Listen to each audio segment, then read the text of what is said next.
What we're looking at is Cold Steel SRK.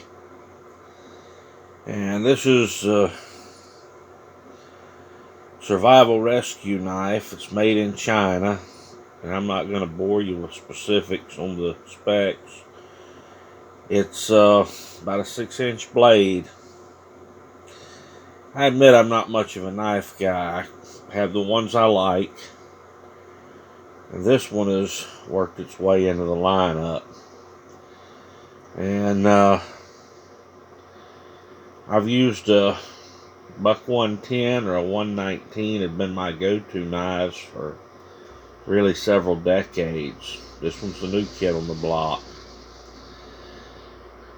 My understanding, this is a popular knife with Special Forces guys and your SEALs.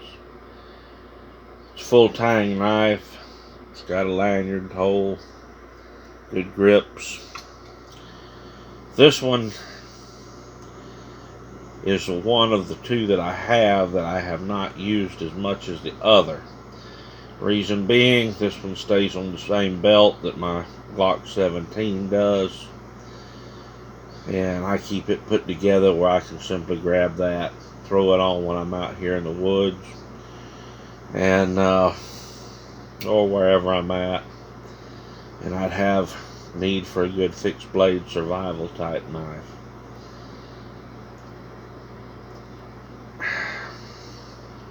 I've been impressed with both of these.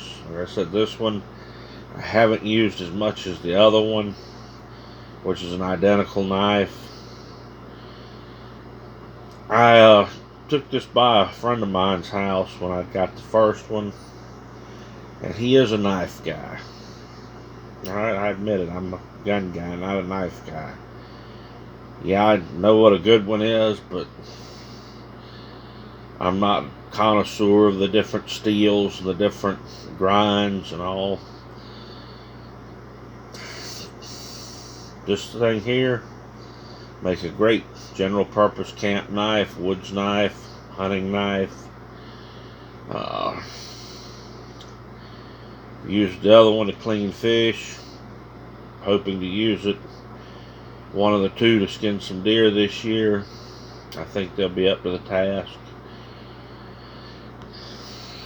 6-inch blade, which is a little larger than I want ideally in a skinning knife, but not terribly out of line. I usually like around a 4.5.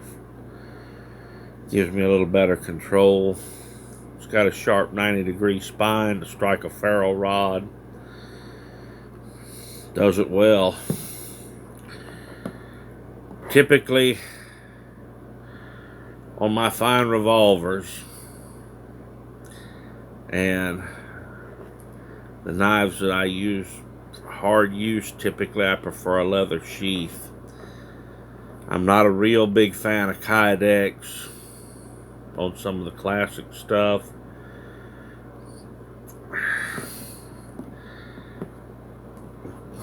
Even though the top of this and the loop's a heavy nylon, it seems to hold up well.